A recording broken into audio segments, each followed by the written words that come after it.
Добрый день. Уважаемые советы, присутствующие преподаватели.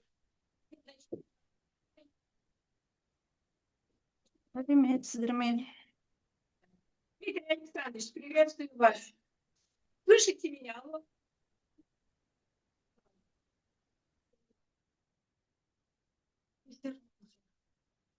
Дмитрий Александрович. Ладно.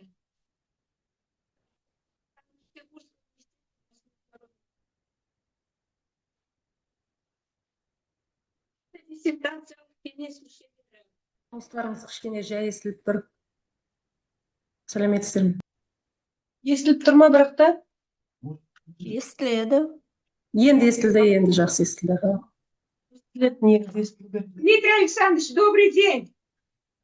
Добрый день, Роза Уталиповна. Как у вас там дела? Все слышите? Да, я вас слышу, а вы меня слышите? Слышно, слышно. Отлично, спасибо большое.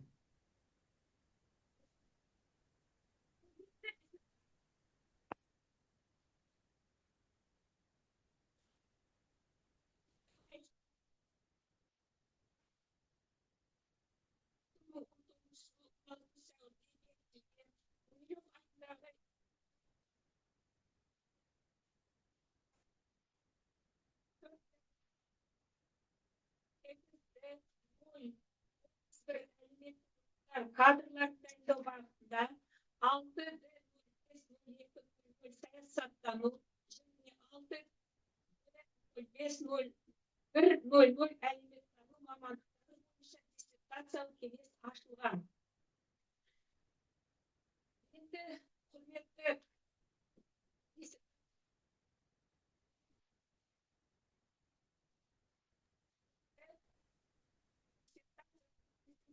мүшелермен таныстыруға рұқсат беріңіздер.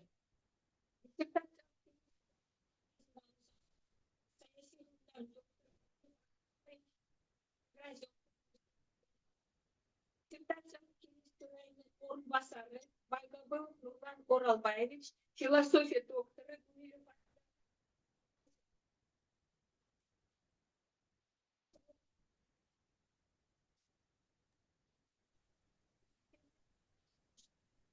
Естілмей жатыр, что-то.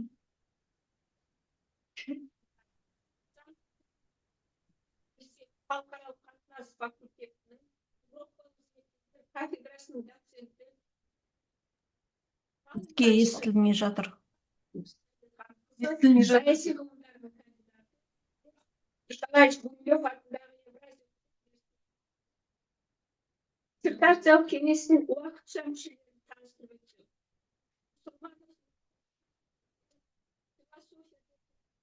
Қазақстан Республикасы министрлігі.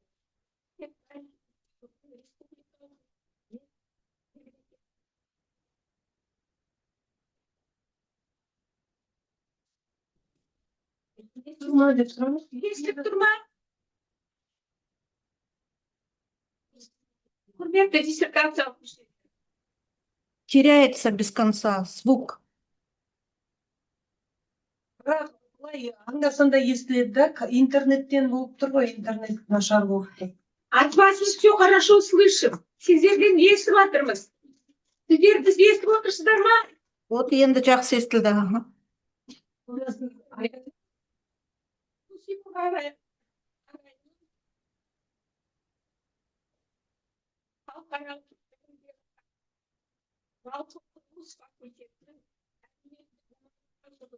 Кафедрасының қауымдастырылған профессоры.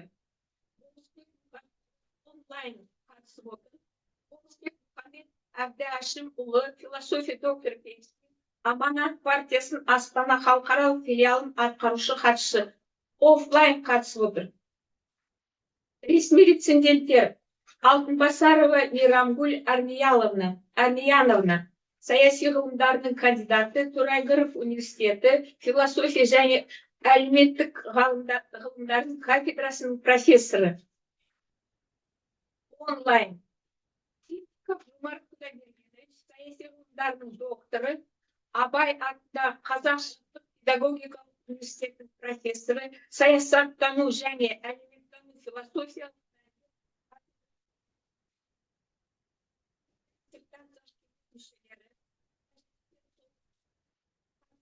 отыр. Мәжіліс шешімінің заңы бойынша кворум толып,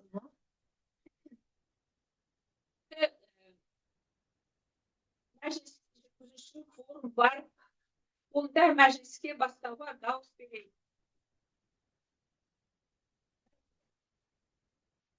За. Аға, рахмет.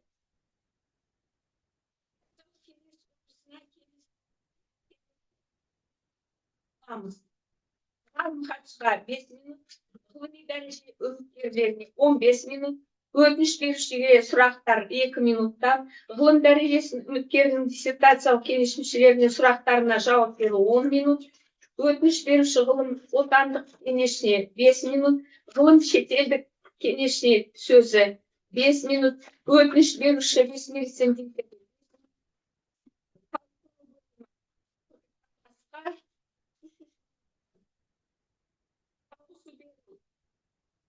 барысы 15 минут, диссертация деңгейлері анықтау 5 минут, барлығы 1 сағат 45, кетсе 2 сағатқа созылуы мүмкін. Қарсылықтарыңыз бар ма? Жоқ, жақсы. Мәжілісті бастау тұрақты ұсыныс түсті. Диссертациялық кеңес мүшелері дауыс берулеріңізді сұраймыз. Бастайық. Қарсы қалған жоқ, барлығы бастауға бір ауыздан дауыс берді. Рахмет.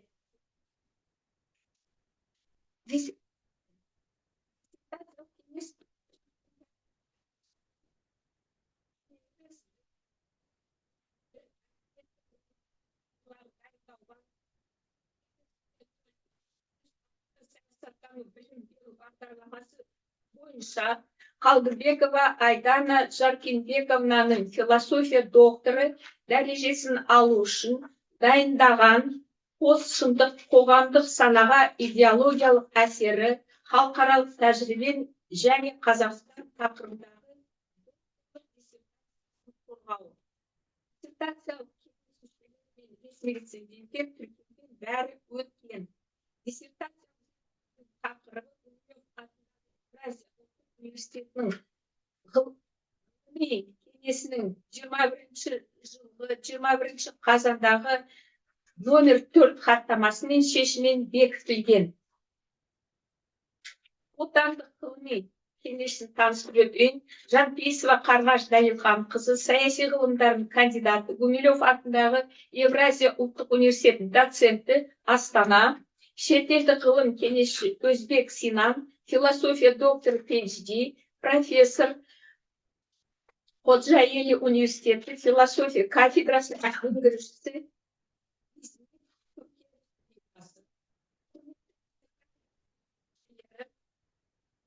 Қатысушылар, ғалым хатшы Жанпейісова Қарғаш Дәлелханқызы, ізденуші Қалдыбекова Айдана Жаркенбековнаның ғылыми кеңесші болғандықтан құжаттармен таныстыру үшін сөз ғалым хатшы міндетін атқарушы Байгабылов Нұрлан Оралбайұлына беріледі.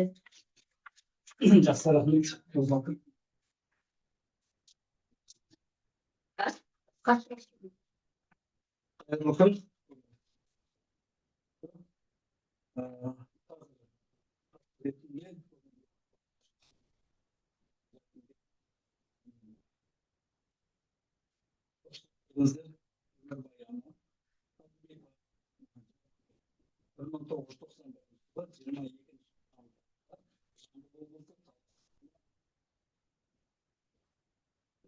Жыл Тараз қаласы номер 5-2008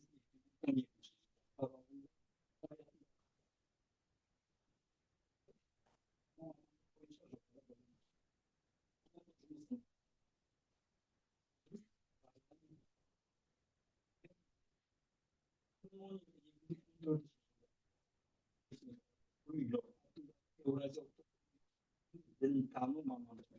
Магистрдің диссертациясының тақырыбы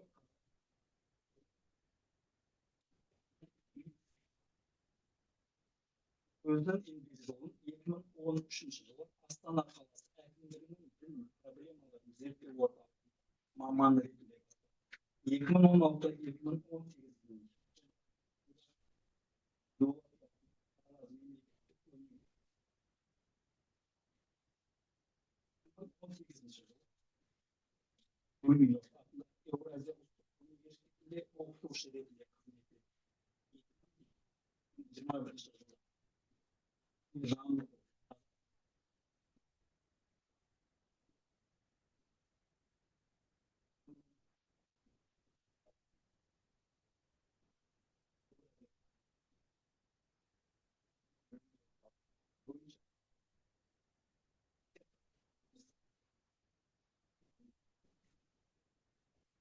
күнге дейін зерттеу жұмысы бойынша жазылған мақала.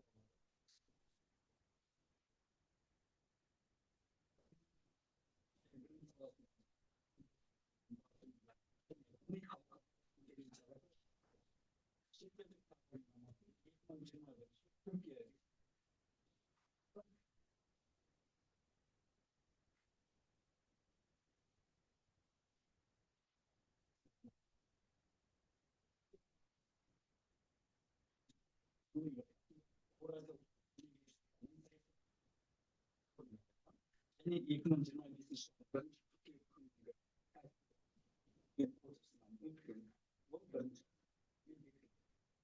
жұмысы диссертация этика жөнінде 25 жылдың 17 қазанда өткен отырысында оңыз бар.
Екінші бөлім шындықтың жаһандық саяси үдерістегі ықпалы және салыстырмалы талдау. Үшінші бөлім ол Қазақстандағы қоғамдықтың саяси және идеологиялық сын-қатерлерін шешу. Зерттеудің өзектілігіне келетін болсақ, жалпы 21 ғасырда қоғамдық феномені бұл саяси ерекше бір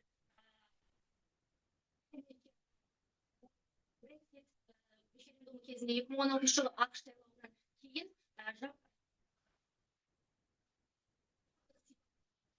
өзінің ақпараттық қауіп қатер ғана емес, зерттеудің өзекті тақырыбы болды. ақш, Германия, Үндістан, Сингапур тәжірибелері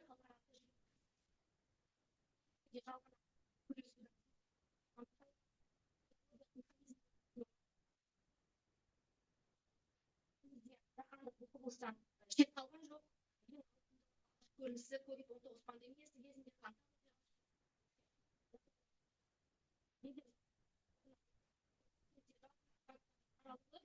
мемлекеттік биліктің ресми дереккөздерге сенімді тексеруі, Қоғамдықтың Қазақстандағы полициясының поляризациясына, саяси билікке осы орайда президентіміз 2021-2025 жылдар аралығында өзінің ресми мәлімдемесінде пошындық дезинформацияны ұлттық қауіпсіздікке қатер ретінде таныса, пошындықты идеологиялық вирус ретінде таныды. Бұл дегеніміз тағы да жаңағы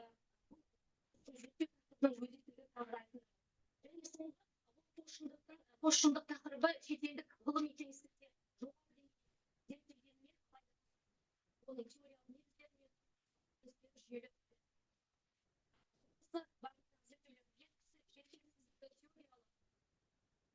санау базаға сұраныс зерттеу тақырыбының ғылыми өзектілігін айтады. Зерттеудің объектісіне келетін болсақ, бұл ақпарат кеңістіктің қазіргі жаһандық трансформация саясында қалыптасқан қоғамдық санаға идеологиялық әсер етудің жаңа үлгісі ретінде пошындық.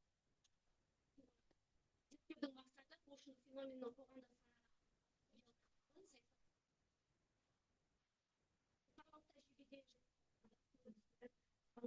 ал зерттеуіміздің пәні пошындықтың қоғамдық санаға идеологиялық механизм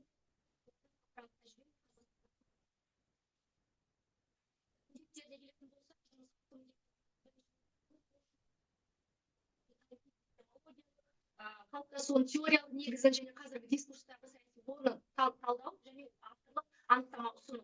Екінші міндет қоғамдық санаға әсер ететін пошындық механизмдерін айқындау үшін идеологиялық зерттеудің әдіснамалық тәсілдерін жасау.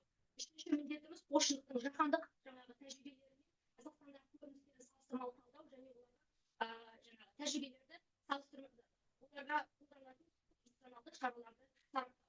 Төртінші, Қазақстандағы пошындықтың көріністерін және олардың алдын алу тетіктерін талдау. Бесінші міндетіміз Қазақстандағы пошындық феноменіне сапалы сандық контент талдау жасау және әлеуметтанулық сауалнама жүргізу. Алтыншы міндетіміз пошындық жағдайында Қазақстанның әлсіз күшті жақтарын мүмкіндіктері мен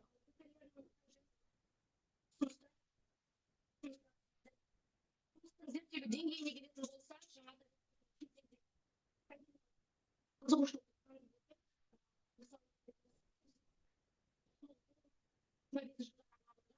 осы тақырыпты 1062 зерттеулер келетін болсақ, Түркия елінде саясаттану бойынша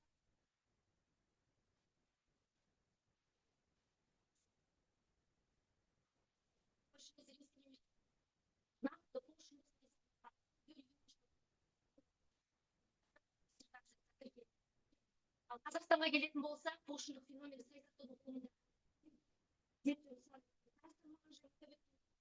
алайда қауіпсіздік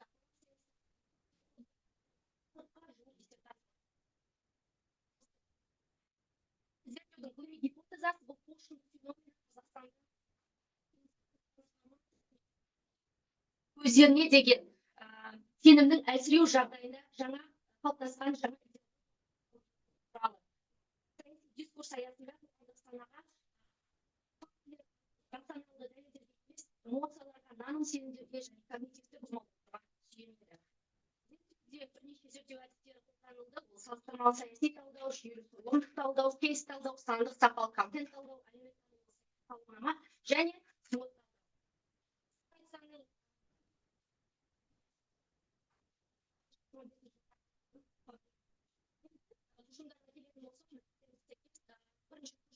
Пошындық ұғымның өзінің тарихи философиялық эволюциясы барысында соны антика заманынан бастап постмодерн және кейінгі қазіргі кезде саяси дискурста ерекше орын алатын идеологиялық феномен.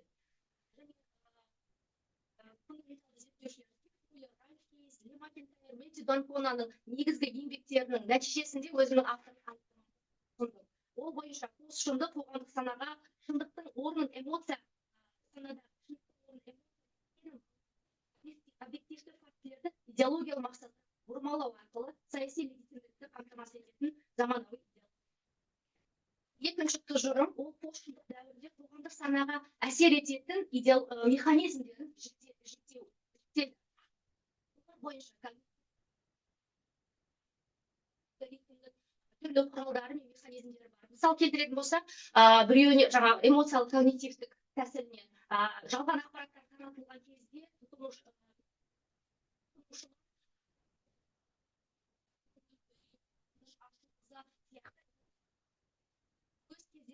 сыни ойлауды төмендетеді. Ал екінші алгоритмдік ақпараттық механизмдерін бір мысал келтіретін болсақ, ол әлеуметтік желілерде Facebook, жаңағы бұл жерде автоматты түрде алгоритмдердің, яғни тұтынушының тек өзінің көзқарасына сай келетін ғана дұрыс деп тапқан өзінің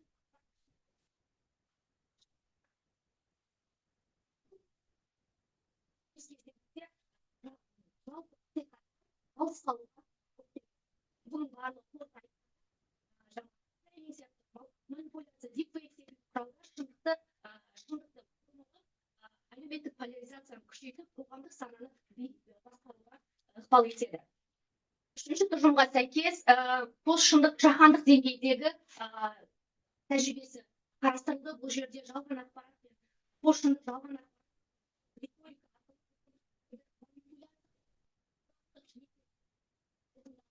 мысалы Трамп сайлауы кезінде Брексит әсерін көрсетті. Және оған жауап ретінде халықаралық және ұлттық деңгейде әркелкі шаралар пайда болды. Бірақ олардың тиімділігі әркелкі. Мысалы халықаралық деңгейде Еуроодақтың үлкен ұлттар ұйымының жасалған шаралары және оның тиімділігі сәйкес.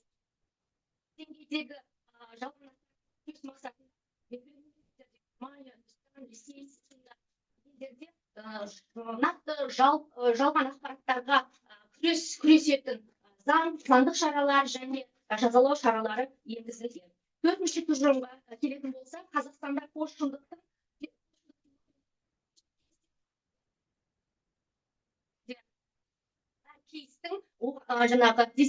әр кейсте таратылған жалған ақпараттардың мемлекеттік институттарға деген және қауіпсіздікке, ақпарат қауіпсіздікке қатерін айқындалды. Мысалы, келтіретін болса, COVID-19 пандемиясы кезінде жалған ақпарат пен билік институттарына деген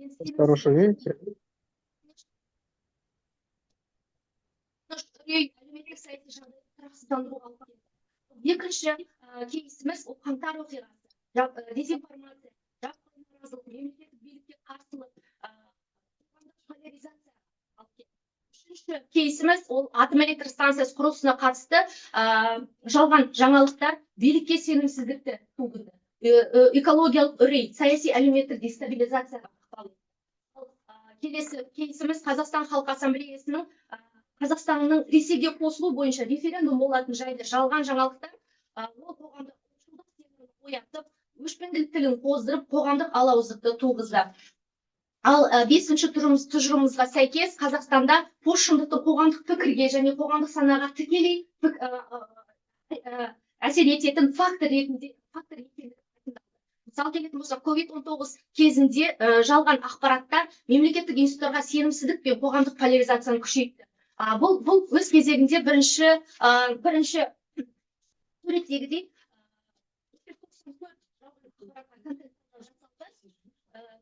394 контент талдау жасалды. Соның 60%-ға жуығы медицина денсаулыққа қатысты болса, алайда 30%-ға жуығы саяси сипатта.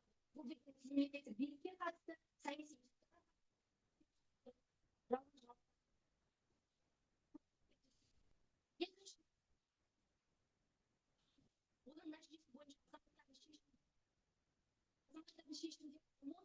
бейресми көздерге сүйеніп қабылдайтын көрсетті. Бұл ресми және дәстүрлі факт көздерінің жаңалықтарына сенімсіздіктің жоғары екендігін, объективті фактілер мен ғылыми негіздердің маңызды емес екендігін айқындады. Енді келесі слайдта бұл постшындықты зерттеудегі қолдауға негіз болған ақпарат көздері, контент талдау, кейс талдау, сауалнама нәтижелері, құқықтық база және халықаралық тәжірибе көрсетілген. Ал 6-шы тұжырымымыз ол Қазақстанда постшындық жағдайының әлсіз күшті жақтарын, мүмкіндіктер мен қауіп көтерілетін қатерлерін анықтау. Ол бойынша мысалы күшті жақтарына келетін болсам, ол Қазақстанда постшындыққа қарсы құқықтық негіздің қалыптасуы. Ол ұлттық қауіпсіздік туралы заңымыз болсын, онлайн платформа және жарнамалар туралы заң, қылмыстық кодекс, әкімшілік кодекс сынды. Екінші ол үкіметтік емес ұйымдардың белсенділігінің артуы, академиялық зерттеулердің санының өсуі, президенттің өзінің жалған ақпаратқа қарсы саясат қолдауы және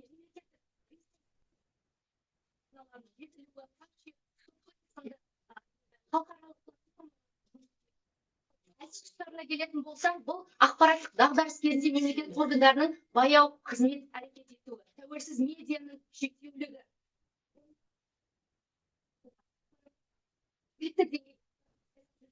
кадрлардың жетіспеушілігі, егде жастар және студенттер арасында медиа сауаттылық деңгейінің төмен болуы. Ал мүмкіндіктеріне келетін болсақ, ол жалған ақпаратты анықтау мүмкіндіктері, заманауи технологиялар пайдалану, биг дейта, AI сынды. Екінші, ағартушылық контентті дамыту, халықаралық ақпараттық қауіпсіздік саласында халықаралық ынтымақтастықты нығайту, жаңағы мектеп, жоғары оқу орнында жастар арасында сыни ойлау фактіні тексеру дағдыларын дамыту. Ал мүмкіндіктеріне келетін, қауіп-қатерлеріне келетін болса, ол электоралдық және саяси бір жағдайларда манипуляцияның, ақпараттық вакуумның, эмоциялық манипуляцияның басым түсуі. Одан кейін қазіргі өте одан кейін ғылыми дәлелдерге сенімнің азаюы, ақпараттық иммунитеттің түсуі, антифейк саясаттың осал болуы. Одан кейін қазіргі маңызды ол геосаяси жағдайларда дипфейктердің және дезинформациялардың таралуы. Енді жалпы қорытындылайтын болсақ, жұмысымызды бірінші қорытынды бойынша пошындық ұғымының тарихи эпистемологиялық негіздері, оның қазіргі саяси дискурстар орны мен қоғамдық санаға идеологиялық ықпалы саясаттың тобында зерттелді. Екінші қорытындымыз пошындық идеологиялық ықпал когнитивтік, эмоциялық, ақпараттық, психологиялық деңгейде талданды. Үшінші қорытындымыз пошындықтың жаһандық көріністер мен оған қарсы халықаралық механизмдер талданды және Қазақстанға бейімдеу жолы айқындалды.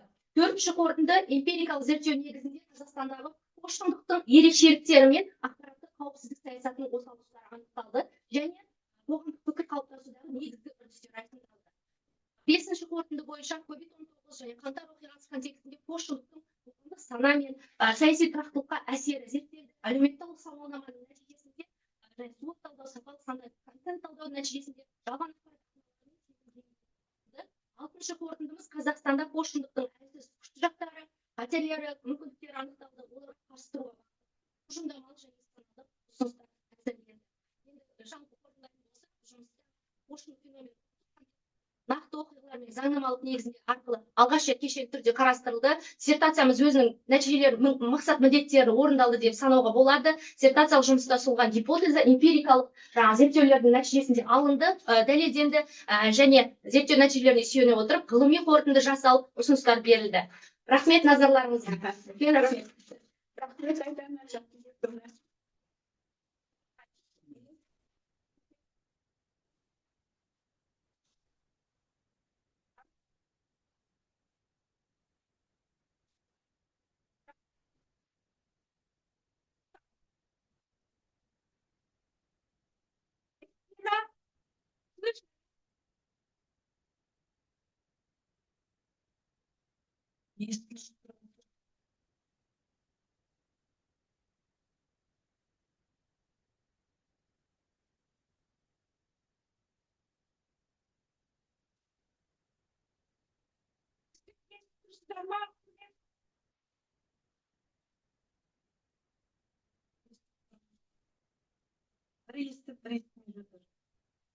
Қазір мен жаңағы Денис шақырайын. Дмитрий Александрович, слышите нас? Слышу, но не всё время.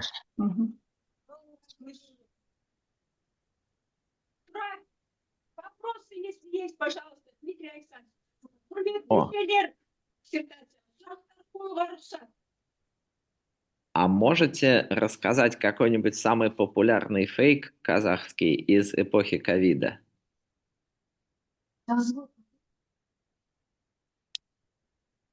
Спасибо.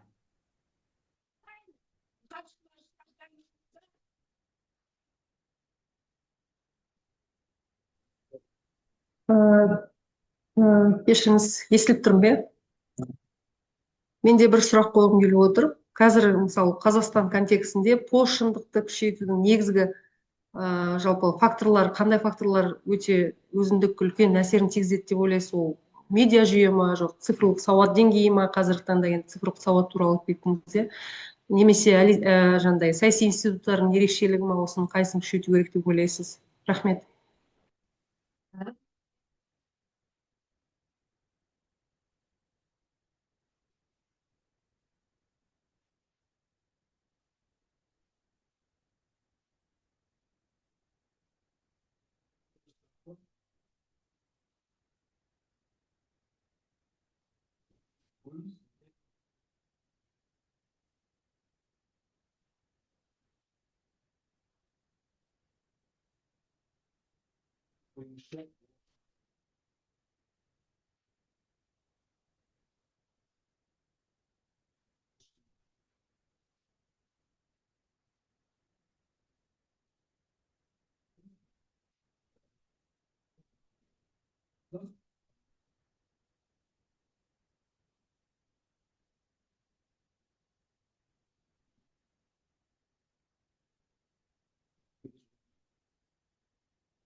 Саяси үрдістерге ықпалы. Бұл жерде негізгі нысандар Brexit екі сайлау науқанының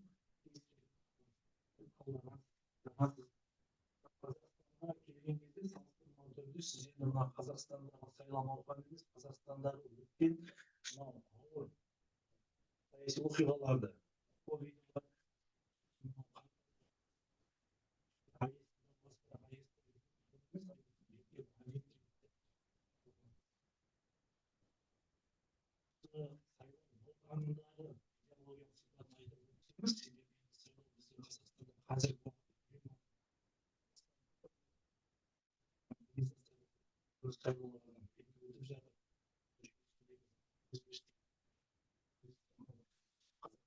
мәжіліс және парламент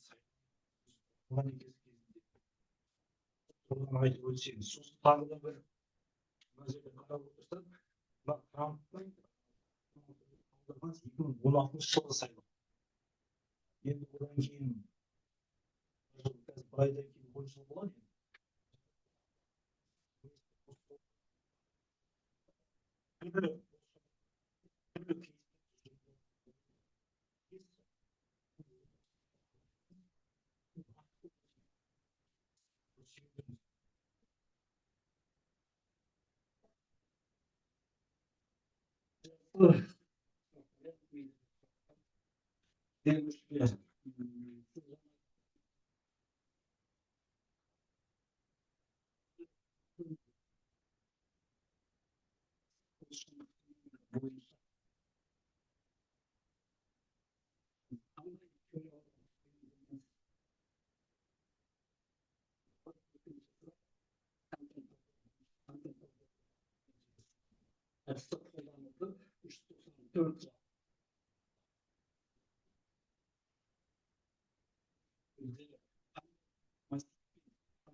Қалдыбекова Айдана Жакибековна, отандық ғылыми кеңесші, саяси ғылымдарының кандидаты, Гумилев атындағы Евразия университетінің саясаттану кафедраның доценті Жанпейісова Қанар Даниқанқызына сөз берсек.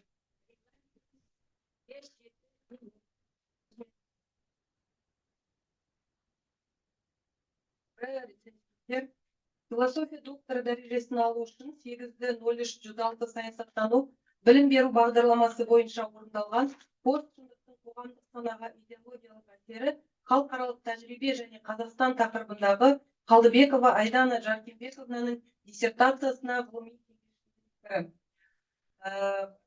Диссертациялық жұмыста постшындық қоғамдық санаға әсер ететін саяси идеологиялық ықпал ету механизмі ретінде қарастырылады. Жұмыста постшындық феноменінің теориялық негіздері мен тарихи эволюциясы терең сипатталып, когнитивтік, ақпараттық және эмоциялық ықпал ету механизмдері жүйелі түрде талданған. Сонымен қатар диссертант Еуроодақ, ақш, Ұлыбритания, Үндістан және басқа елдердің постшындықпен күрес саласындағы құқықтық және институционалдық тәжірибелеріне салыстырмалы талдау жүргізіп, олардың тиімді үлгілерін талдап көрсеткен. Ұсынылған тұжырымдар мен нәтижелерге сүйене отырып, диссертацияның ғылыми маңыздылығы мен өзектілігінің жоғары деңгейі туралы қорытынды жасауға болады.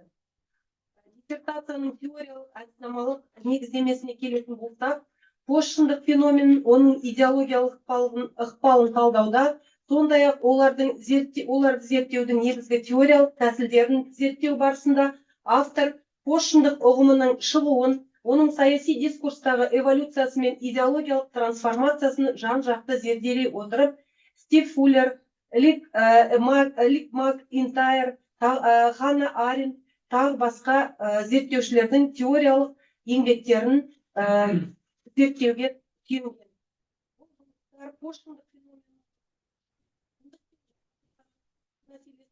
Эмоциялық және когнитивтік қабылдаулардың саяси процеске ықпалын ашуда ғылыми тұғыр ретінде. Зерттеудің құрылымдық мазмұндық тұтастығына келетін болсақ, зерттеу тақырыбы логикалық ұйымдастыруда және жүйелік талдауда көрсетілген жоғары құрылымдық және мазмұндық тұтастықты көрсетеді. Диссертацияның мазмұны зерттеу мақсаттары мен міндеттеріне толық сәйкес келеді. Бөлімдер арасында нақты логикалық байланыс сақталған. Эмпирикалық база мен теориялық пайымдаулардың өзара үйлесімі зерттеудің ғылыми негізділігін арттырып, мазмұндық бірлігін қамтамасыз етеді.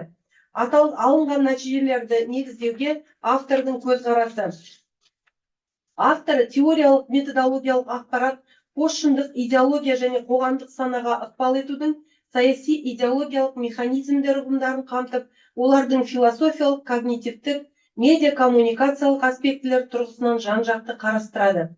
Сонымен бірге қолданбалы бөлімінде постшындыққа Қазақстандағы және шетелдік салыстыруларға байланысты свот анализ, әлеуметтанулық сауалнама, тағы басқа эмпирикалық зерттеу әдістерін қолданған. Докторанттың зерттеу проблемасына қосқан өзіндік үлесін айтатын болса, Қазақстан Республикасының ғылым және білім министрлігі білім және ғылым саласындағы сапаны қамтамасыз ету комитеті ұсынған тізімге енген журналдарда 4 мақала, халықаралық конференциялар жинағында 2 мақала және Scopus базасында мақаласы жарияланған. Диссертанттың зерттеуші ретіндегі тәжірибесі Қалдыбекова Айдана Жарқымбековна зерттеу барысында қазақ, ағылшын, орыс және түрік тілдеріндегі ғылыми әдебиеттерді жан-жақты саралап, тақырыпты терең әрі көп мәдениетті академиялық контекстте зерттеуге тырысқан. Осылайша Қалдыбекова Айдана Жаркембековнаның диссертациялық жұмысы кешенді теориялық негізі, көп қырлы әдіснаманы және халықаралық академиялық кеңістіктегі белсенді ғылыми қызметімен ерекшеленеді. Қорыта келе, Қалдыбекова Айдана Жаркембековнаның бұл зерттеу жұмысы 8-03-106 саясаттану білім беру бағдарламасы бойынша философия докторы дәрежесін беруге лайық деп айтуға болады. Және жоғарыда баяндалған негізде докторантты диссертациялық жұмысты қорғауға жіберіледі. Ғылыми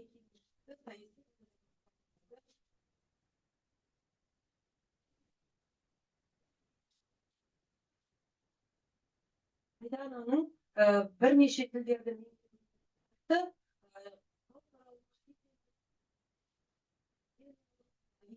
зерттеуге, талдауға үлкен мүмкіндігі болды және бұл саясаттану ғылымы бағытында ең алғаш қорғалып отырған тақырып.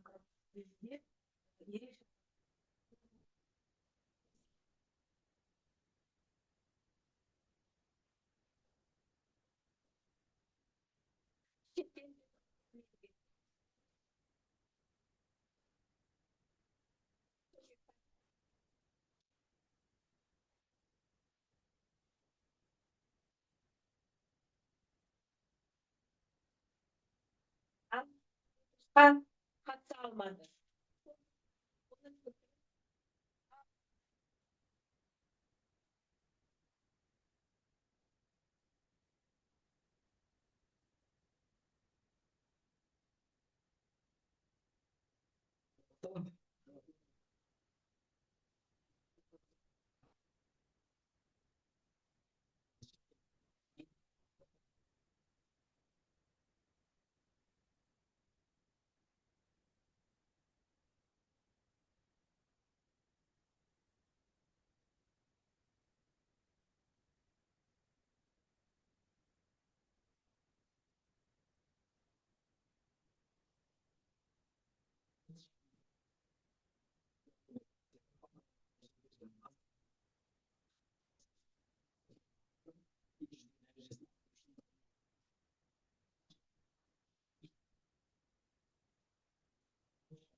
Tecrübeler salыстырмалы саясаттану тұрғыда зерттеудің ғылыми жаңалығы бос шындықты бұрынғылар ретінде емес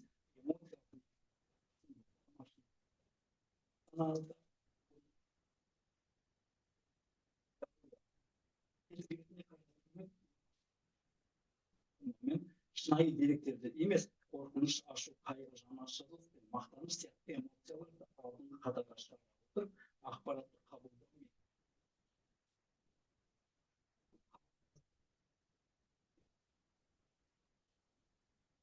жүргізілген санды және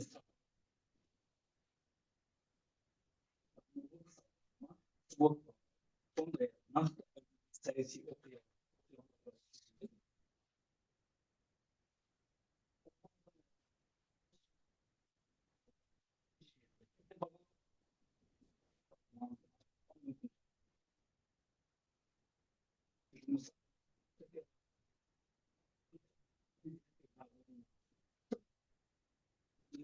жетекшілігімен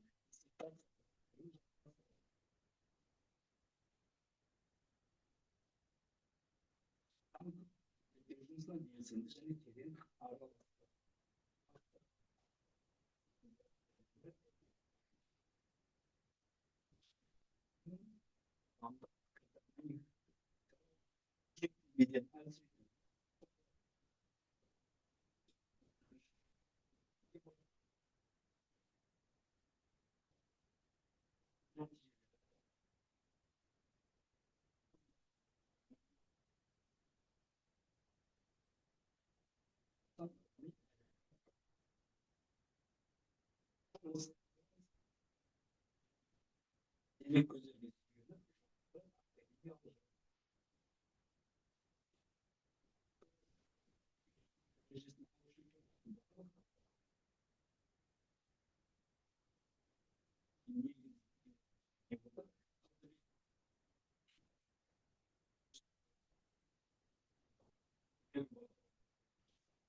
из них, как я анализировала, было, мы анализировали 394 фейковых новостей, и из них 60% медицины, здравоохранения. И они на тему здоровья человека, как влияет негативно на здоровье человека, на репродуктивную систему, на нервную систему и так далее. А 30% это тоже составляет большое количество, это фейковые новости касательно политической темы. Из них были то, что это государственная политика населения для того, чтобы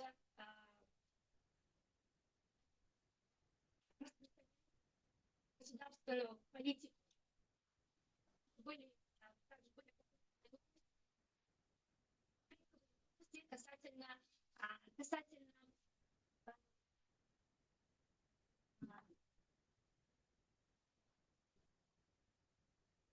политических лиц, государственных властей.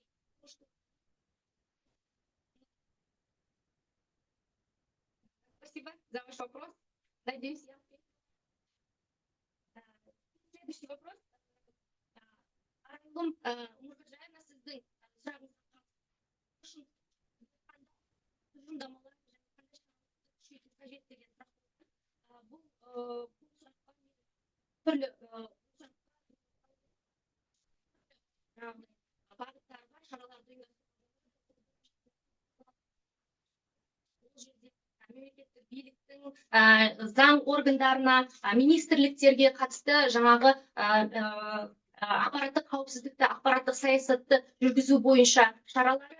Екінші ол тұжырымдамалық, ол жерде ақпараттық доктринаны қалыптастыру, ақпараттық заң жүйелерін және де тұжырымдамаларды дамыту.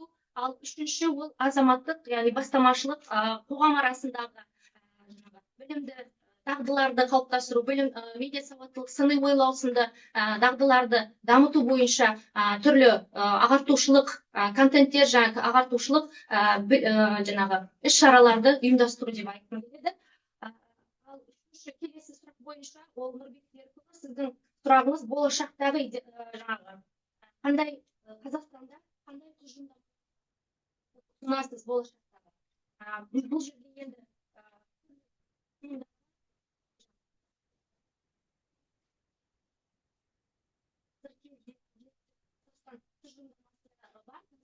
сол бойынша сәйкестік басты мақсат жастар арасындағы отансүйгіштік дамыту, азаматтық белсенділік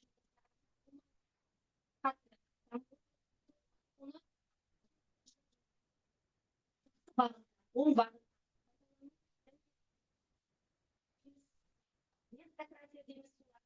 бойынша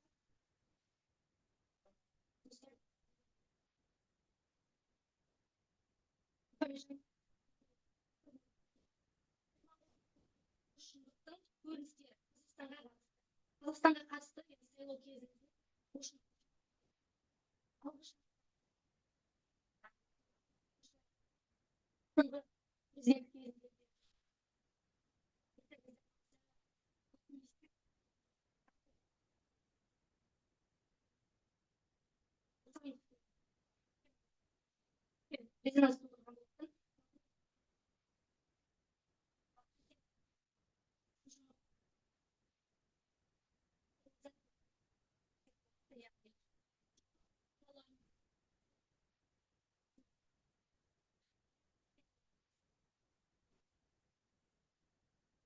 көтеретін контенттердің болуы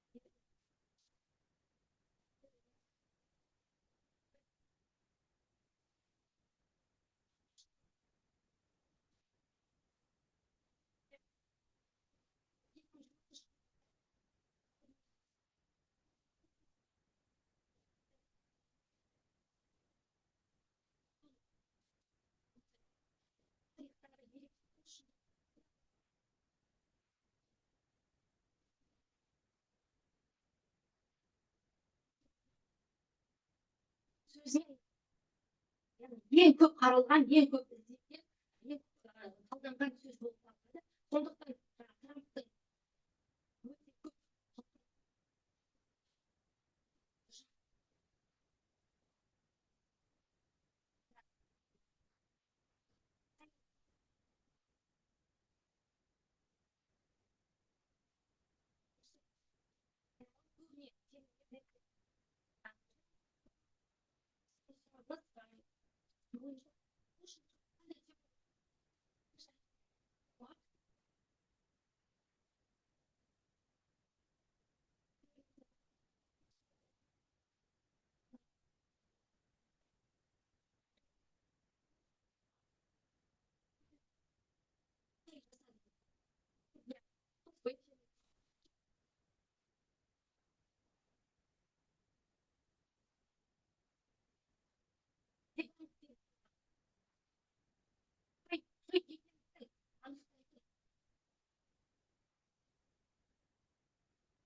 Audio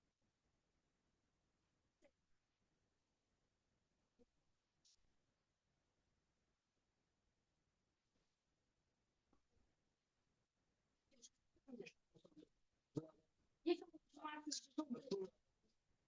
Böyle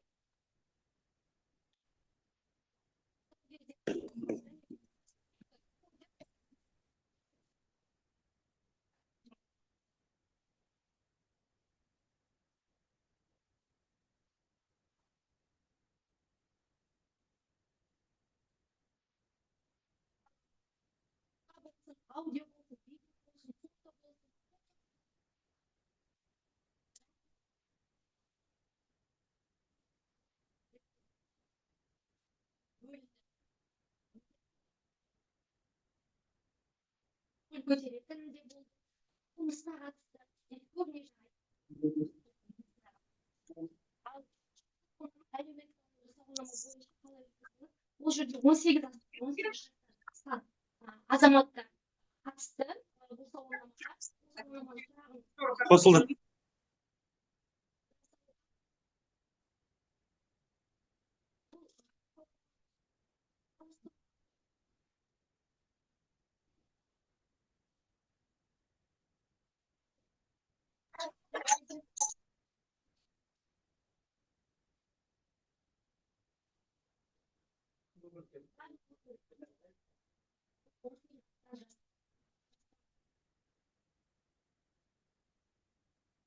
рахмет.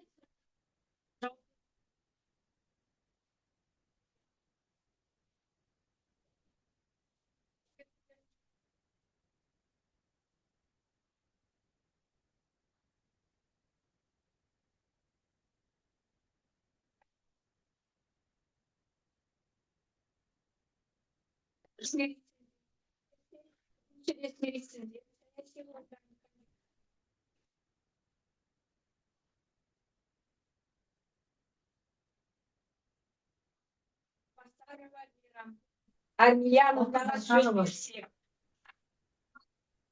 7 минут.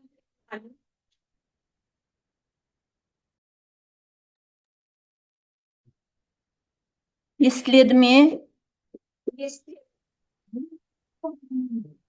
Дұрысыз ба біздер?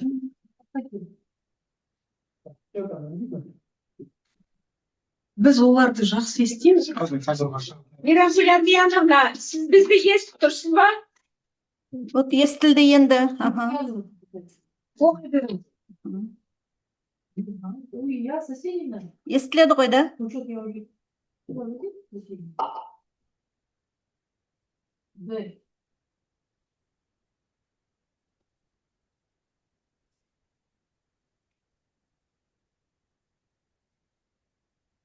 Естіледі ме?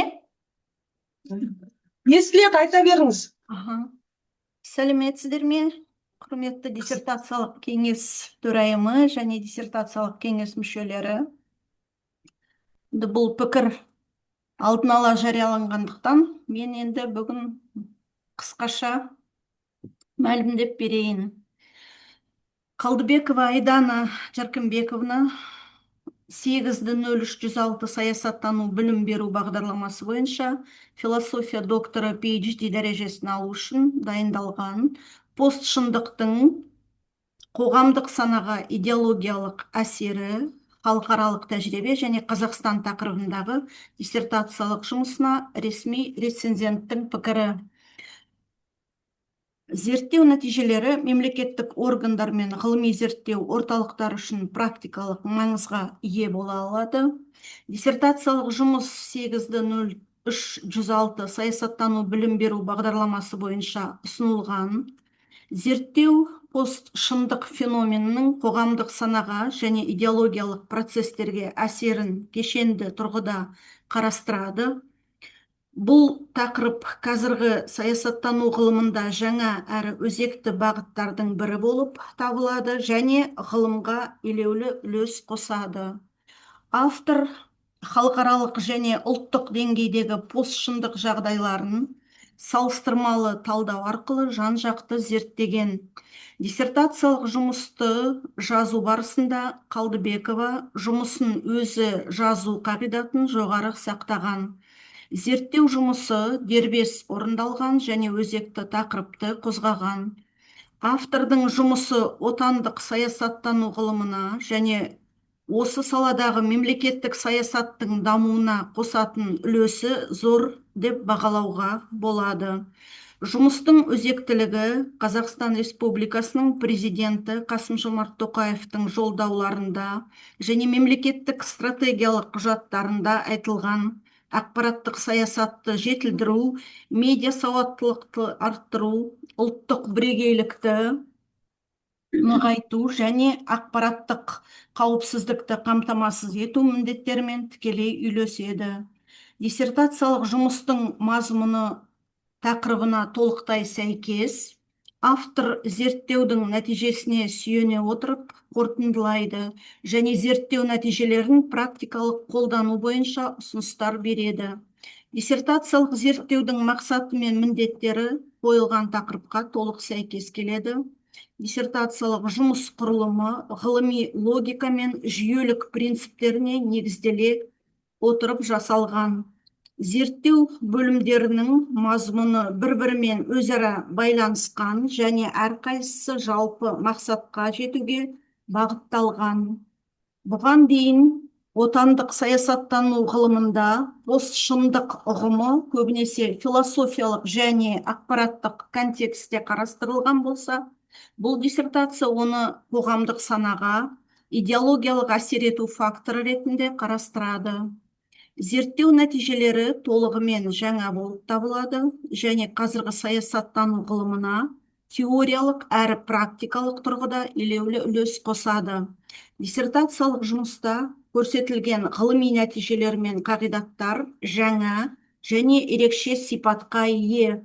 Диссертацияның қорытындылары да толығымен жаңа болып табылады.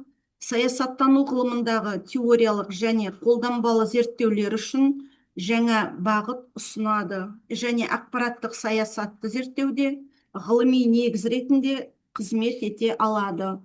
Зерттеу барысында постшындықтың идеологиялық ықпалын талдауға және ақпараттық саясатты жетілдіруге арналған жаңа ғылыми тәжірибелік тәсілдер ұсынылған.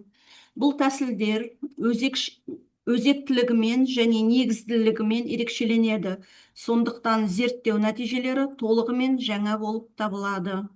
Қорытындылар постшындық феноменнің қоғамдық санаға әсерін анықтауға бағытталған сапалық зерттеу әдістері, контент талдау, салыстырмалы және жүйелік талдау, кейс талдау, свод талдау нәтижелеріне сүйеніп жасалған. Алынған нәтижелер теориялық және практикалық тұрғыдан маңызды, себебі олар Қазақстандағы ақпараттық қауіпсіздікті қамтамасыз етуге бағытталған. Қорғауға шығарылған негізгі қағидаттар 6 тұжырымдамалардан тұрады, бәрі дәлелденді. Диссертациялық жұмыстың ғылыми нәтижелері мен қорытынды тұжырымдары 7 мақалада көрсетілген.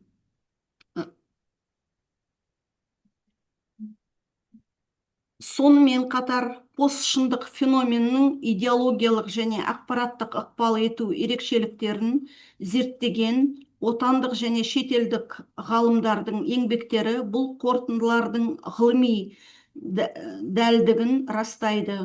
Пайдаланған әдебиеттер тізімі әдеби шолуға жеткілікті.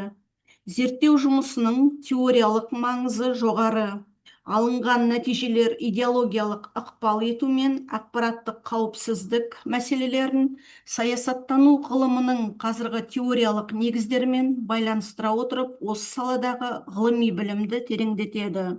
Диссертациялық зерттеудің практикалық маңызы да жоғары. Бұл нәтижелер мемлекеттік ақпараттық саясатты жетілдіруге, ұлттық бірегейлікті нығайтуға, ақпараттық қауіпсіздікті қамтамасыз етуге және қоғамның сыни ойлау мәдениетін дамытуға практикалық тұрғыдан үлес қосады. Практикалық ұсыныстар толығымен жаңа болып табылады және ғылыми тұрғыдан негізделген. Диссертациялық жұмыс жалпы ғылыми талаптарға сай әрі мазмұны жағынан сапалы орындалған. Соған қарамастан, мәтін ішінде орфографиялық және техникалық сипаттағы кейбір олқылықтар кездеседі. Сондай-ақ кестелерде келтірілген нәтижелер тереңірек талданған жағдайда зерттеудің қолданбалы құндылығы айтарлықтай жоғарылай түсер еді.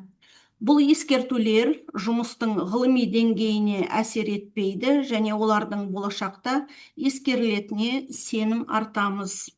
Сонымен, докторант Қалдыбекова Айдана Жарқынбековнаның постшындықтың қоғамдық санаға идеологиялық әсері, халықаралық тәжірибе және Қазақстан тақырыбындағы диссертациясы Қазақстан Республиканың ғылым, жоғарғы білім министрлігінің дәрежелер беру қағидаларының талаптарына толық сай келеді.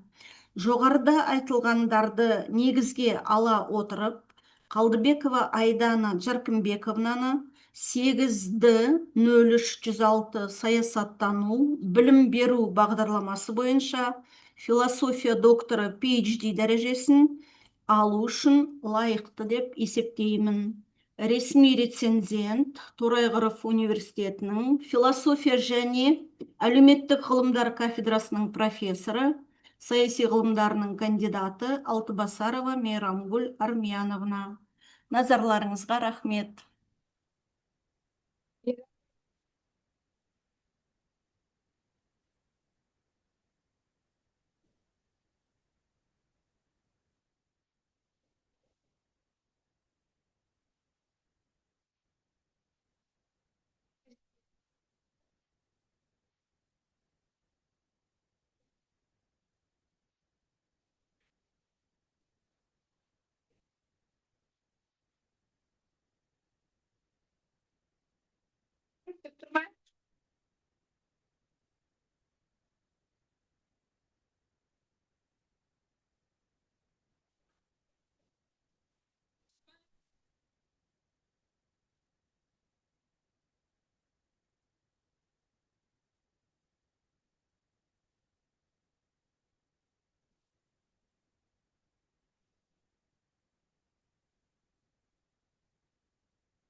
Сәлеметсіздер ме? Мен естілемін бе? Сіздерді мен естімеймін. Естіліп тұр бізге.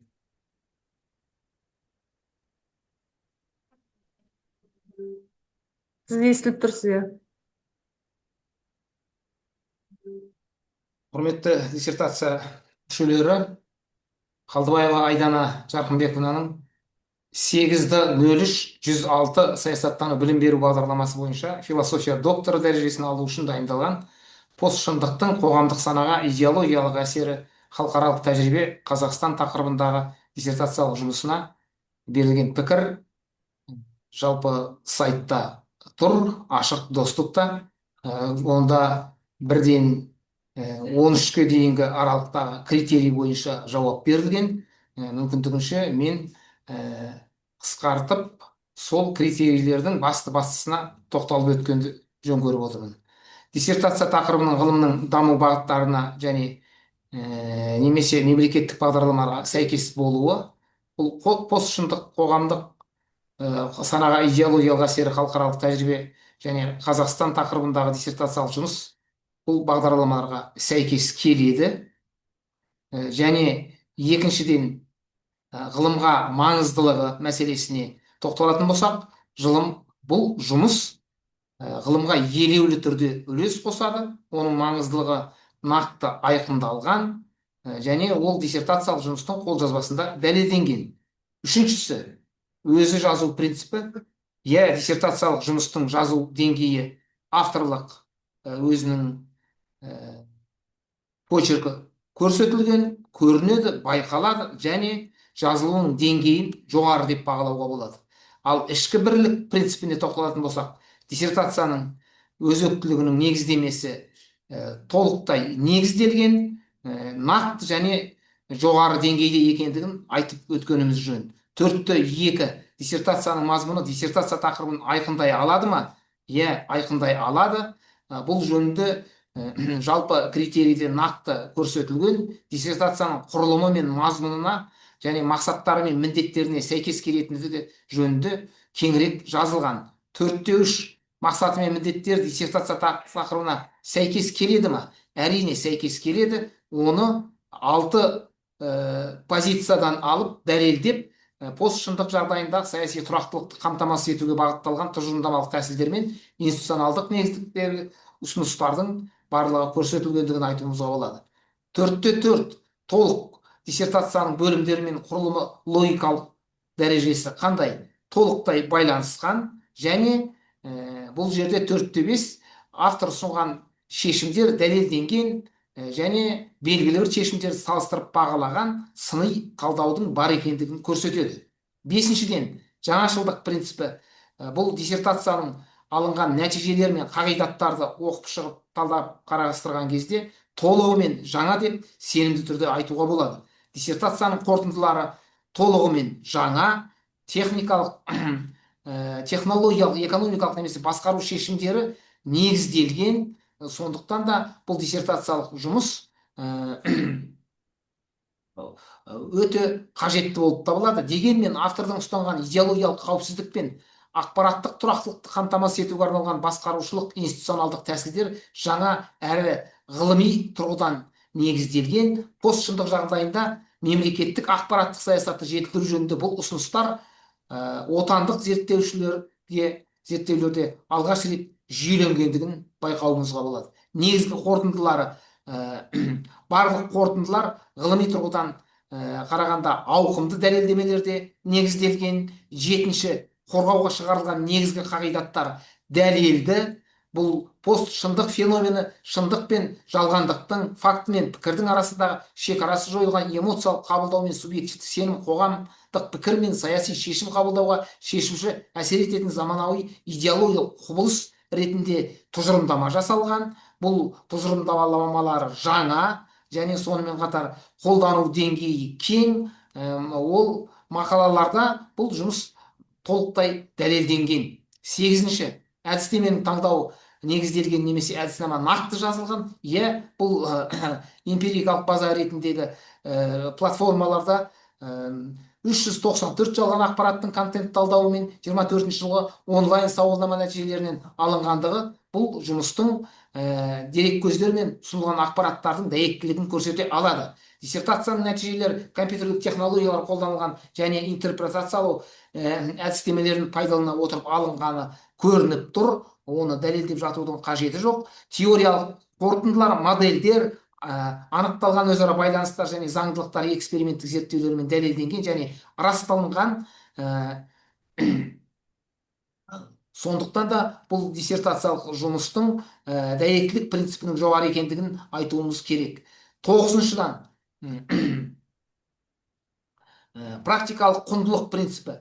Диссертацияның теориялық маңызы бар. диссертацияда зерттеудің постшындық феноменінің қоғамдық санаға идеологиялық ықпалын талдау арқылы қазіргі саяси ғылымдағы жаңа теориялық бағытты ұсына білген авторлық өз көзқарасы бар. Зерттеу нәтижелері идеология, ақпараттық манипуляция және қоғамдық қабылдау арасындағы өзара байланысты түсіндіруді кеңейте түсетіндігін басып айтқанымыз жөн. Диссертациялық практикалық маңызы бар, алынған нәтижелері практикада қолданудың мүмкіндігі жоғары екендігін айтуымыз керек. Сонымен қатар практикалық ұсыныстардың барлығы дерлік толығымен жаңа екендігін басып айтуымыз керек. Жазу және рәсімдеудің сапасының жоғары екендігін айтамыз. Ал енді диссертацияның 11-ші бөлікшесі ескертулер мәселесіне тоқталатын болсақ, диссертациялық жұмыс ғылыми талаптарға сай сапалы жазылған, дегенмен қолжазбада орфографиялық, стилистикалық кейбір қателіктерге жол берілген, зерттеуде кестемен берілген нәтижелерге көңіл бөліп, оның нақтырақ түсіндірмесін берсе, диссертацияның практикалық сипаттағы бағасы арта түсер еді деген менің өзімнің жеке субъективті көзқарасым. Дегенмен аталған ескерту ұсыныстар жұмыстың ғылыми құндылығын төмендетпейді, олар болашақ зерттеулерінде ескереді деген ойымыз бар. 12-ші диссертация жұмысының негізгі идеялары, нәтижелері мен қорытындылары ғылыми мақалаларында көрініс тапқан. Зерттеудің ең маңызды нәтижелері әртүрлі басылымдарда жарық көріп ол жерде талданылып көрсетілген. Қазақстан Республикасы ғылым жоғары білім министрлігі ғылым жоғары білім сапасын қамтамасыз ету комитеті бекіткен тізімге енетін журналдарда, Скопус базасындағы журналдарда және басқа да авторлармен бірлесіп жараған мақалалар туралы нақты жазылған. Ал енді нағыз шешімге келетін болсақ, постшындықтың қоғамды санаға идеологиялық әсері, халықаралық тәжірибе Қазақстан тақырыбындағы диссертациясы автордың Айдана Жарқынбекқызының Қалдыбекованың Қазақстан Республикасы ғылым жоғары білім министрлігінің дәрежелер беру қағидаларының талаптарына толық сай келеді. Жоғарыда айтылғандарды негізге ала отырып, Қалдыбекова Айдана Жарқынбекованы 8-03-106 саясаттану білім беру бағдарламасы бойынша философия докторы дәрежесін алу үшін лайықты деп есептеймін. Назарларыңызға рахмет. Жауап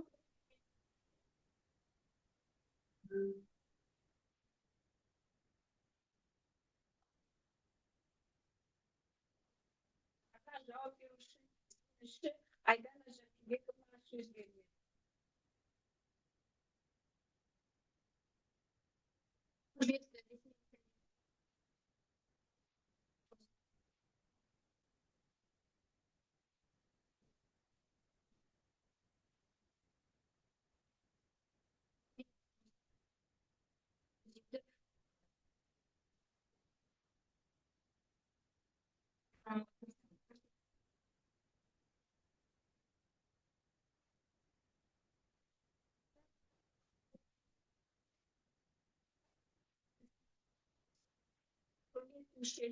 Мүшесі, диссертациялық кеңестің шетелдік тұрақты мүшесі, саяси ғылымдарының кандидаты, Санкт-Петербург мемлекеттік университеті халықаралық қатынастар факультеті, Европалық зерттеу кафедрасының доценті Ланко Дмитрий Александрович. Спасибо большое, дорогая Роза Ауталиповна. Я не знаю, слышите вы меня или нет. К сожалению, по техническим причинам. И это была очень интересная защита, и я очень хотел на нее прийти, потому что мне очень понравилась диссертация и в части разработки теоретической базы, и, естественно, я не могу не подчеркнуть, что в диссертации активно цитируется мой друг и коллега из Петербургского государственного университета Юрий Юрьевич Колотаев, который тоже работает по проблематике постправды.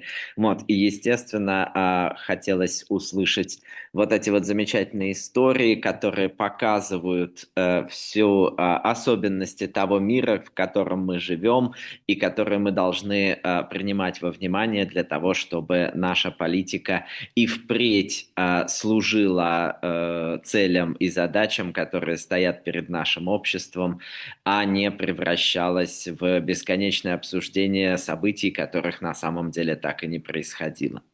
Вот. И К сожалению, опять-таки, я не все услышал, что хотел услышать по техническим причинам, и вместе с тем я услышал достаточно, и я прочитал диссертацию, и я услышал ответы на вопросы, и отдельное спасибо за аннотацию на русском языке.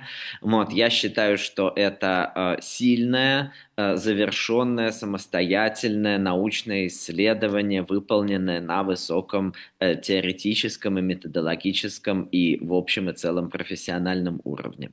Поэтому я лично буду голосовать за присвоение нашей дорогой диссертантке искомой степени доктора PhD, и я призываю моих дорогих коллег, членов диссертационного совета, также поддержать эту диссертацию. Спасибо большое. Спасибо.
Өте қажет.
түрлі тоқтар бар.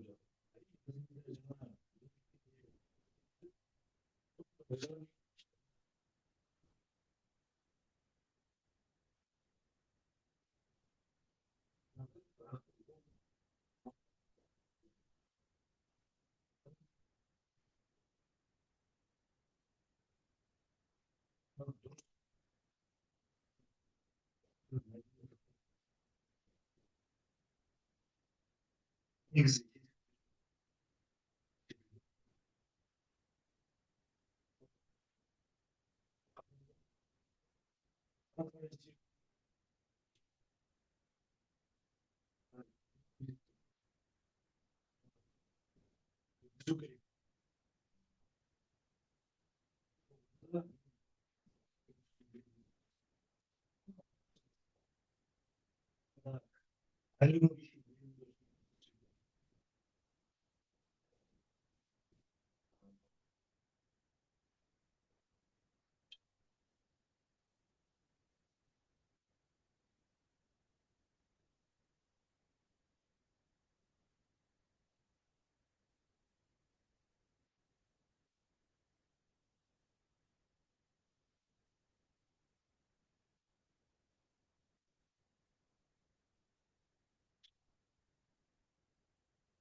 Енді қосылды. сәлеметсіздер ме тағы да диссертациялық кеңестің мүшелері. Жалпы бүгінгі өте актуалды өзекті мәселелердің бірі постшындықтың қоғамдық санаға идеологиялық әсері халықаралық тәжірибе және Қазақстан атты диссертант Қалдыбекова Айдана Жаркінбековнаның диссертациясын тыңдадық. Бұл өте жандай қазіргі таңдағы әсіресе жаңа ғаламдану, жаһандану аясындағы өте өзекті мәселелердің бірі деп есептейміз. Және де Айдана Жаркінбековнаның осы жаңағы диссертациялық жұмысы өте жан-жақты, зерттеу тақырыбының өзектілігі ашылған, және де барлық жаңағы көзделген мақсаттарына, міндеттеріне жеткен зерттеу жұмысы деп есептеймін. Ғылыми нәтижелер оның жаңағы негіздері нақты негізделген. Сонымен бірге жалпы осы ғылыми нәтижелері тәжірибеде қолдануға өте қазіргі таңдағы қажетті керекті тақырыптардың, актуалды тақырыптардың бірі деп ойлаймын. Және де осы теориялық, практикалық маңыздылығы өте маңызды тақырып. Осы диссертациялық кеңестің отырысында жаңағы жанжалықты талқыланған осы тақырыпты мен де әріптестерім секілді құптаймын. Және де осы диссертациялық тақырып қазіргі Айдана Жаркінбековнаның жан-жақты зерттеуінің нәтижесінде өзінің алға қойған мақсатына жетті деп ойлаймын. сәтті жаңағы қорғау болды деп ойлаймын. Рахмет.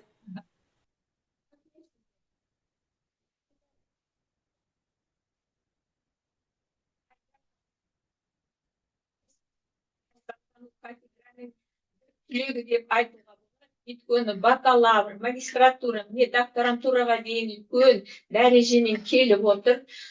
Бұл кісінің, бұл енді ізденушінің ғылыми жетекшісі де Қарғаш Дәлелхан қызы, ол өзінің бір ұстанымымен, өзінің профессионалдық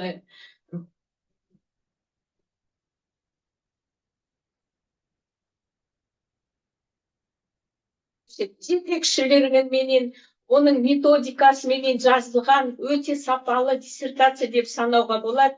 Өйткені енді қазіргі заманда өзекті деп айтып жатсыздар. Иә, өте өзекті, күрделі, қазіргі заманға сай келетін осы ізденген ғылыми жұмысына біз алғысымызды айтамыз. Bir жағынан енді біз ойлаймыз, саясаттану кафедрасының бір бөлек оқу бағдарламасына кіргізетіндей пән болуы мүмкін. Қазіргі заманда біз магистратураға өзіміздің оқу бағдарламасына кіргізіп, қазіргі заманда саяси мәдениетке қазірден бастап үйрететін, оны кеңейтетін жағдайға мінекей бірінші рет осылай айтуға болады. Енді сіздерге бәрдеріңізге рахмет, алғысымды айтамын. Өйткені осындай диссертациялар осындай пікірлерді естіп отырсақ, бәрі диссертация мүшелердің кеңесі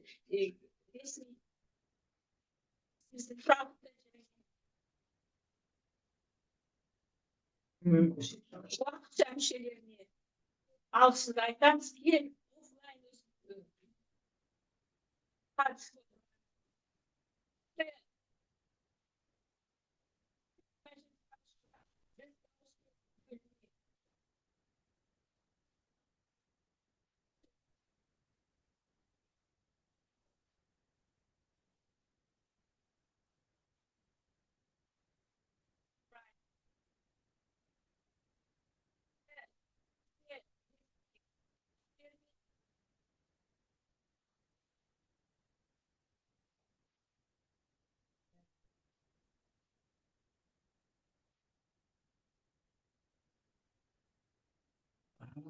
Жақсы,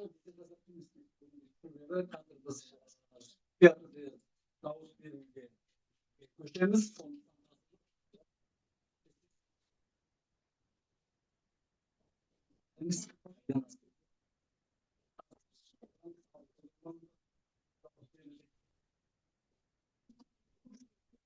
Мен де шығамын. Сіз де шығасыз.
Слышно нас? Подводим итоги голосования.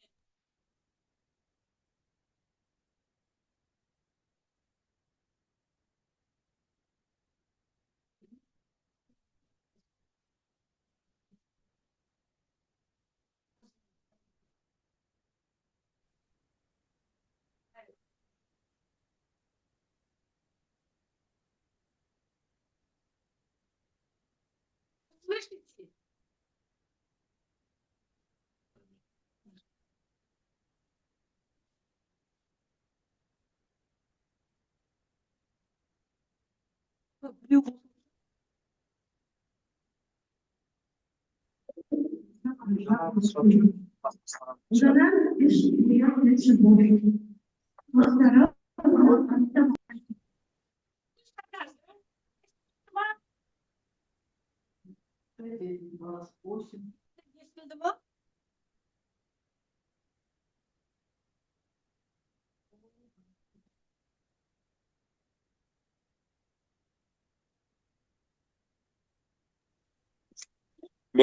бір екі естіле ма? Еді, Еркеш, біз естілеміз ба? Сіздер енді естіліп жатырсыздар. Онда Еркеш, сіз өшірмей сол жерде қосылып тұрыңыз. Ой, Естілді. Сіз Еркеш сол жақта тұрыңызшы онда. Қосып тұрыңыз, Всё. өшірмей. Аха. Ал Жақсы.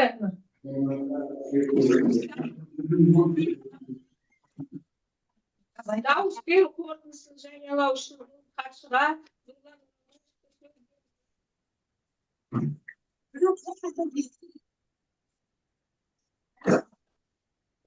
Бүгінгі диссертациялық отырыстан, яғни қорытынды дауыс берудің нәтижесін жариялауға рұқсат бердіңіздер.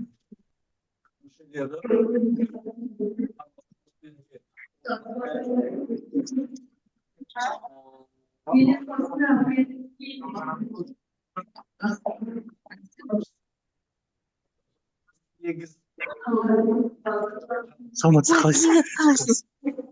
Қорғау отырды. Жүбір.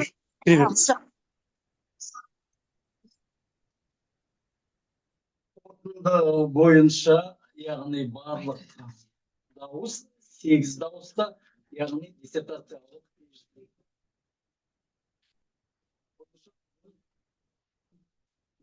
берді. Нәтиже бойынша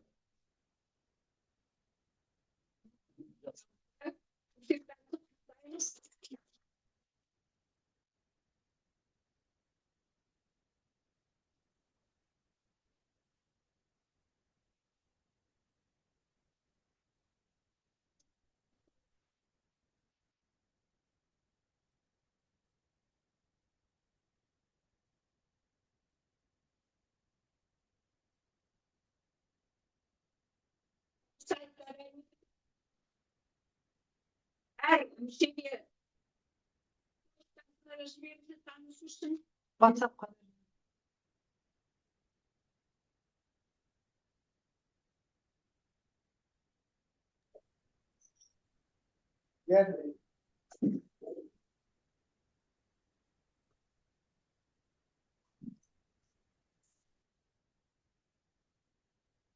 қолдап қол көтерсе қолдарымыз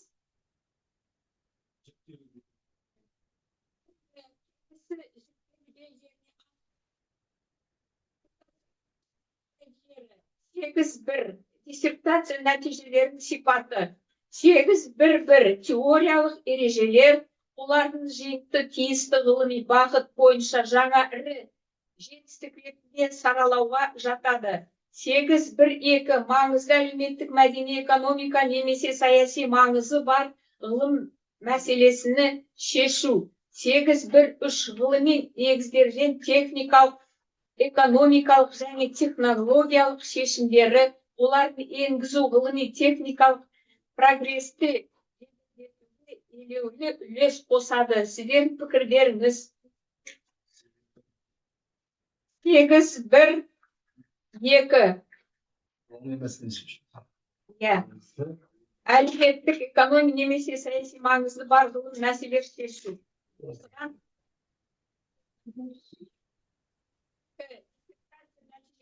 жаңашылық деңгейде нәтижелер жаңа, 8-2-2 жекелеген нәтижелер жаңа емес, 8-2-3 нәтижелердің елеулі бөлімі жаңа емес.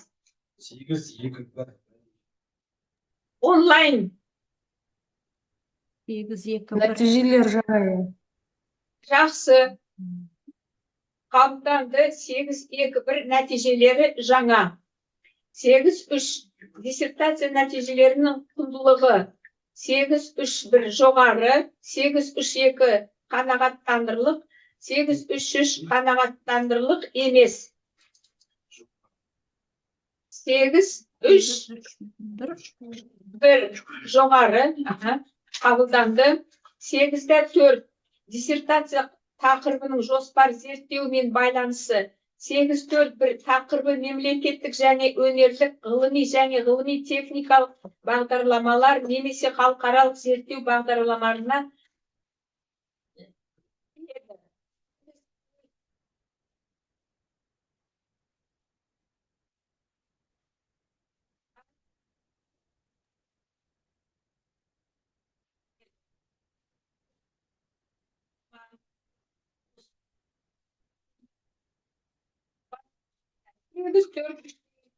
бар бастамашыл жұмыс.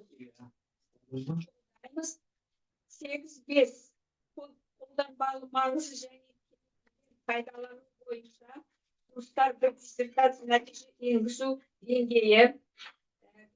8-5-1 халықаралық деңгейде, 8-5 сала аралық деңгейде, 8-5 сала аясында кеңейтілген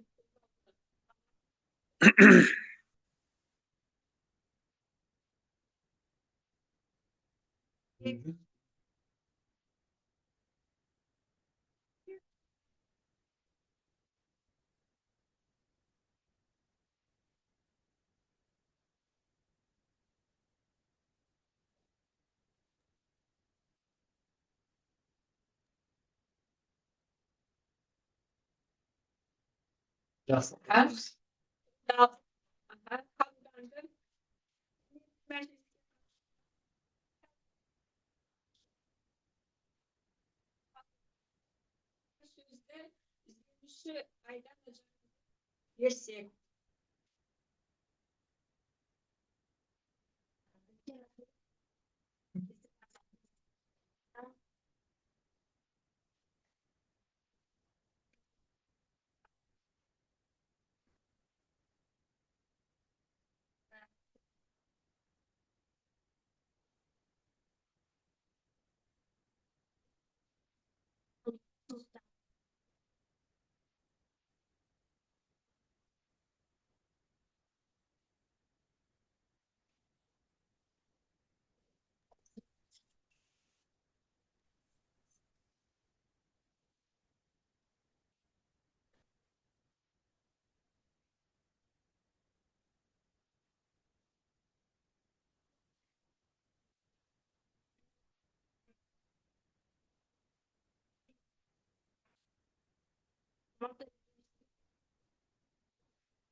Саясаттану білім беру бағдарламасы бойынша философия докторы PhD беріледі.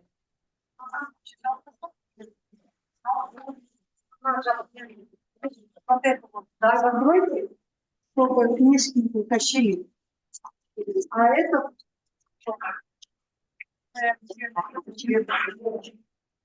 честно, потом.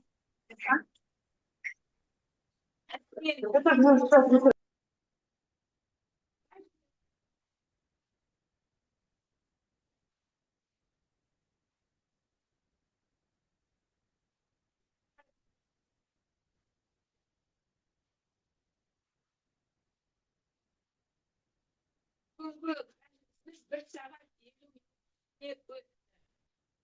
saat 20 minut.